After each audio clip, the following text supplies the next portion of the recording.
Shalom Bapak Ibu Saudara yang saya kasih di dalam Tuhan. Jumpa kembali di dalam renungan firman Tuhan.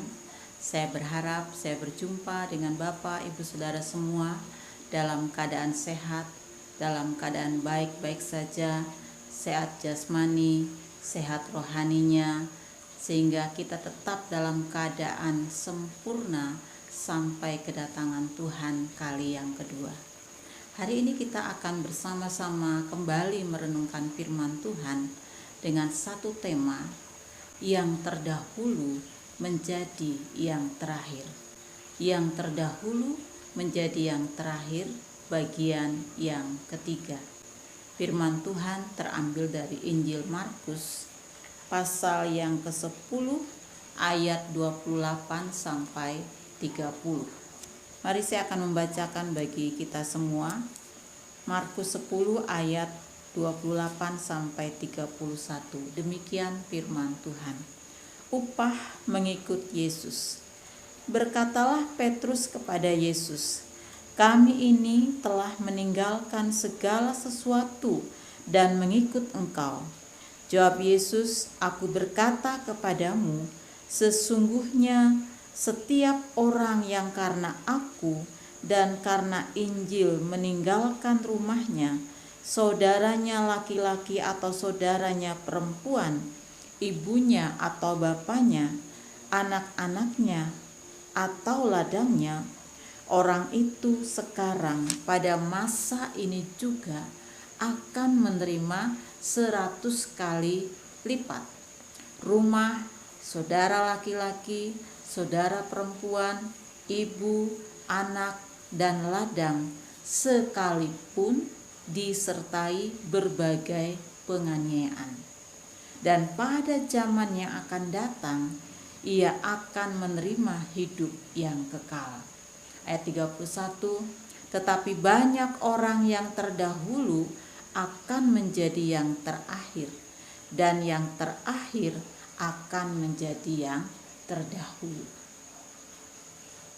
Renungan kita pada hari ini, kita fokus akan melihat di ayat yang ke-30 yang dimana Tuhan berkata demikian, bahwa orang itu yang sudah meninggalkan segala sesuatunya mengikut Tuhan, pada masa ini juga akan menerima 100 kali lipat. Baik rumah, saudara, laki-laki, saudara perempuan, ibu, anak, ladang, sekalipun disertai berbagai penganiayaan. Nah, ini yang menjadi fokus dari renungan kita kali ini. Bapak Ibu Saudaraku yang kasih di dalam Tuhan, memang sebagai anak Tuhan, kita perlu belajar firman Tuhan itu secara komprehensif. Kita belajar merenungkan firman Tuhan itu keseluruhan, tidak hanya pada satu bagian saja. Kita tidak hanya mendengar firman Tuhan tentang berkat yang menyenangkan hati kita, tetapi kita perlu juga belajar tentang sesuatu yang lain, di mana hari ini kita belajar tentang penderitaan. Bahwa sebenarnya ketika kita menjadi murid Tuhan, Tuhan sudah katakan bahwa akan ada penderitaan, akan ada penganiayaan. Jadi hari ini kita akan melihat bagaimana penderitaan dari sudut pandang iman Kristen. Kita akan melihat dua hal pada saat ini, saudara. Yang pertama, kita mau melihat bahwa syarat menjadi pengikut Yesus harus siap pikul salib. Syarat menjadi pengikut Yesus adalah harus siap pikul salib. Saudara, kita melihat di dalam Injil Lukas pasal 14 ayat 27. Di sana Yesus berbicara pada waktu itu ketika dia masih melakukan pelayanan di dunia, ketika ada banyak orang yang ikut mengikut dia. Ada banyak orang dengan berbagai latar belakang, dengan berbagai motivasi, keinginan, harapan untuk mengikut Tuhan. Dia berkata demikian, "Barang siapa tidak memikul salibnya dan mengikut aku, ia tidak dapat menjadi muridku." Jadi sebenarnya Yesus sudah menyampaikan bahwa setiap orang yang mau menjadi pengikut Tuhan, menjadi murid Tuhan, dia harus memikul salibnya. Salib berbicara tentang penderitaan. Salib berbicara tentang hinaan. Salib berbicara tentang ketidakadilan. Salib berbicara tentang penderitaan fisik, mental, psikis, bahkan juga sosial. Dan Yesus sudah mengalami itu terlebih dahulu. Yesus oleh karena menanggung segala dosa dan pelanggaran saya dan saudara, dia harus mati di kayu salib, mengalami penderitaan yang sedemikian hebat. Nah, saudaraku yang kasih di dalam Tuhan, lalu Tuhan katakan barang siapa menjadi murid Tuhan, menjadi pengikut Tuhan, menjadi orang yang percaya kepada dia dan mengikuti dia, Tuhan katakan kita harus siap memikul salib juga. Demikian juga dikatakan oleh Rasul Paulus kepada jemaat di Filipi. Di dalam Filipi 1 ayat 29 firman Tuhan katakan demikian. Sebab kepada kamu dikaruniakan bukan saja untuk percaya, melainkan juga untuk menderita untuk dia. Jadi Paulus katakan bahwa kasih karunia Allah itu bukan hanya kasih karunia di mana kita bisa percaya kepada Tuhan, tetapi juga penderitaan adalah salah satu kasih karunia. Penderitaan yang dimaksud adalah penderitaan oleh karena kita mengikut Tuhan. Penderitaan oleh karena kita melakukan kebenaran, oleh karena kita hidup di dalam kebenaran. Jadi ini bukan berbicara tentang penderitaan yang memang kita lakukan karena kesalahan kita, karena dosa kita sendiri, tetapi oleh karena kita menjadi percaya dan mengikut Tuhan. Lebih jauh Paulus katakan di dalam 2 Timotius 3 ayat 12 sampai 13. Memang setiap orang yang mau hidup beribadah di dalam Kristus Yesus akan menderita aniaya. Wow. Jadi Tuhan sudah memberikan kepada kita bahwa konsekuensi kita mengikut Tuhan memang akan menghadapi penderitaan, menghadapi aniaya bahkan. Jadi Bapak Ibu Saudaraku yang kasih di dalam Tuhan, firman Tuhan hari ini kembali mengingatkan kepada kita bahwa memang tidak mudah mengikut Tuhan. Memang bukanlah jalan yang mulus ketika kita mengikut Tuhan. Ada saat, ada masa di mana kita mengalami penderitaan, mengalami kesulitan, mengalami tantangan. Mungkin di antara Bapak Ibu Saudara yang hari ini menyaksikan video ini, saudara sedang menghadapi penderitaan oleh karena mengikut Tuhan. Saudara mengalami tekanan-tekanan mental, psikis, bahkan fisik mungkin. Saudara menerima ketidakadilan. Tapi saudara, saya mau katakan, kita harus melihat sisi salib bukan hanya pada satu sisi saja. Kita tidak hanya melihat salib itu sebagai penderitaan, hinaan, dan segala sesuatu. Tetapi kita juga harus melihat bahwa di salib itulah ada kemenangan. Di salib itulah Yesus telah menang atas maut. Dia mengalahkan cengkraman dosa. Sengat maut sudah dikalahkan. Di salib itulah sebenarnya ada pengharapan yang baru. Kematian menjadi kebangkitan. Di dalam salib itulah ada kesembuhan, ada jalan keluar, ada perdamaian terjadi. Jadi Bapak Ibu Saudara, saya mau katakan bahwa sekalipun kita mengalami penderitaan, kita mengalami kesulitan dan mungkin saja saudara mengalami aniaya. Tetapi lihatlah bahwa disitulah Tuhan memberikan kemenangan-kemenangan, bahkan mujizat-mujizat terjadi di dalam hidup saudara dan saya. Ketika Yesus mati di kayu salib, pada jam 3 sore dikatakan langit menjadi gelap gulita. Tabir Allah terbelah menjadi dua. Terjadi gempa bumi yang dahsyat. Bahkan orang-orang yang mati pada waktu itu bangkit. Ada mujizat terjadi. Saudaraku yang kasih di dalam Tuhan, ketika saudara mengalami kesulitan dan penderitaan saat ini, percayalah bahwa Tuhan sanggup melakukan mujizat-mujizat ajaib dalam hidup saudara.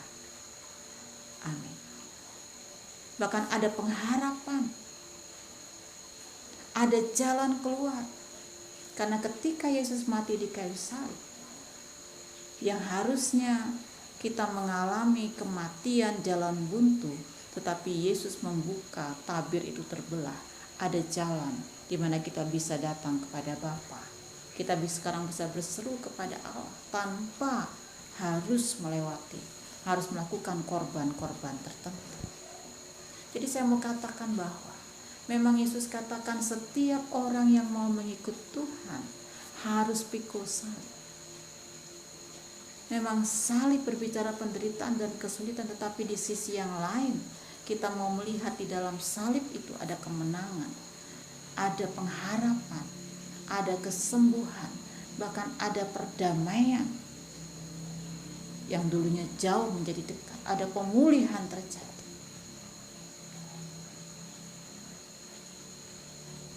Sebab itu saudaraku yang kasih di dalam Tuhan, Tuhan melihat setiap pengorbanan saudara. Ketika murid-murid katakan, Tuhan, aku sudah mengikut Engkau dan aku sudah meninggalkan semuanya, lalu apa yang aku dapat? Dan Tuhan katakan, Tuhan akan mengganti 100 kali lipat. Ini sedang berbicara tentang jaminan. Ini sedang mau berkata kepada kita bahwa Tuhan memperhatikan, Tuhan tahu apa yang menjadi pergumulan kita.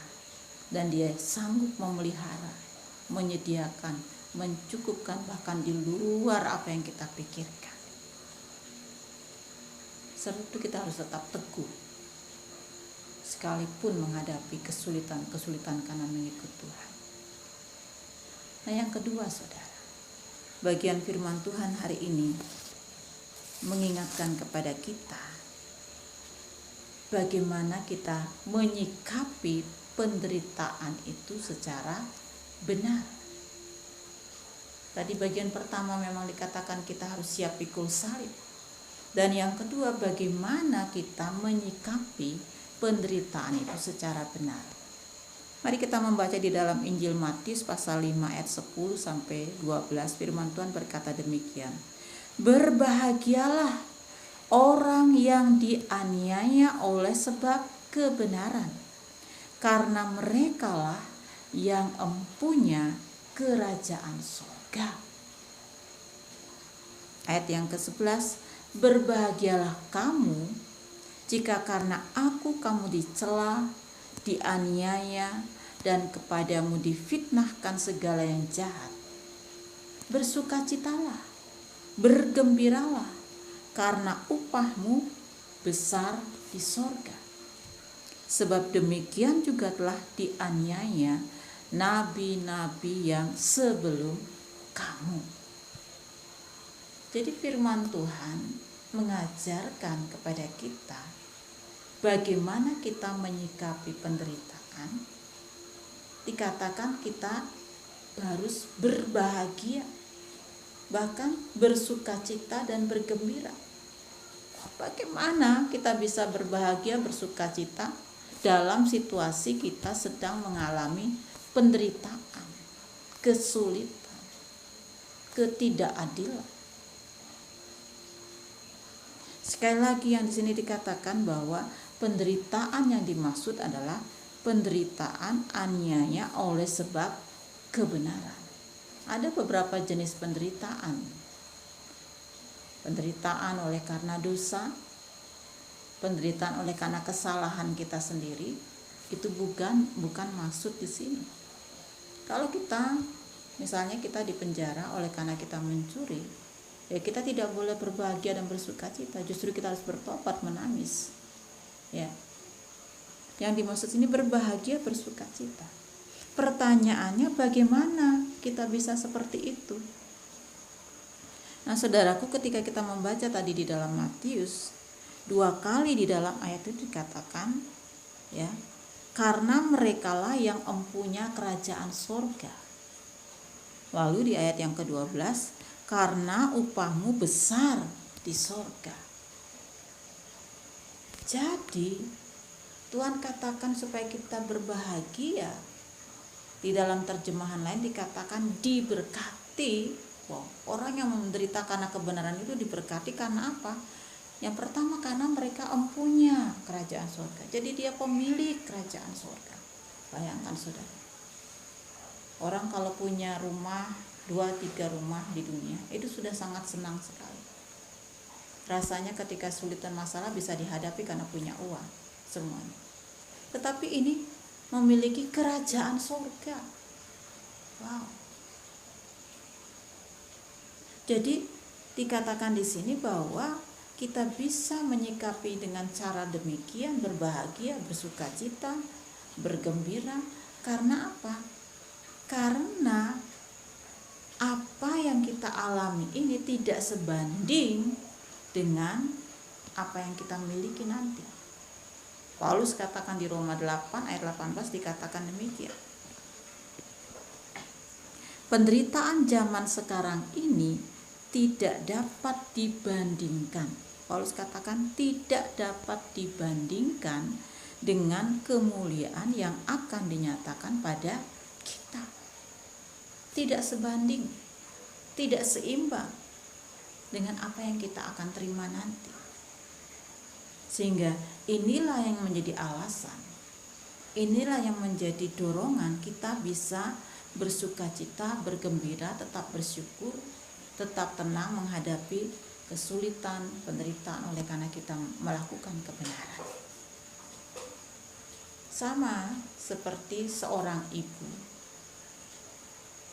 yang datang kepada dokter atau bidan untuk mengimunisasi bayinya.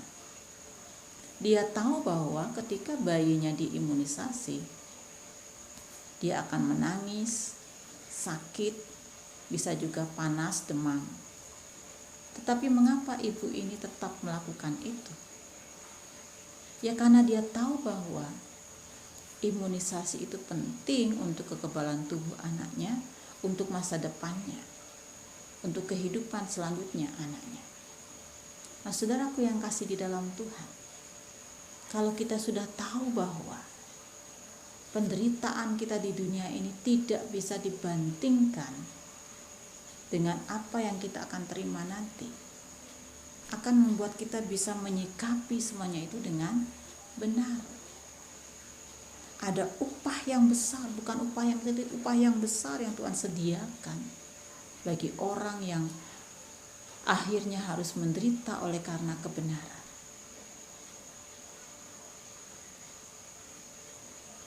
Kemudian, kalau kita menderita oleh karena kebenaran, kita tahu bahwa itu sebenarnya membuktikan integritas kita, keseriusan kita di dalam mengikut Tuhan.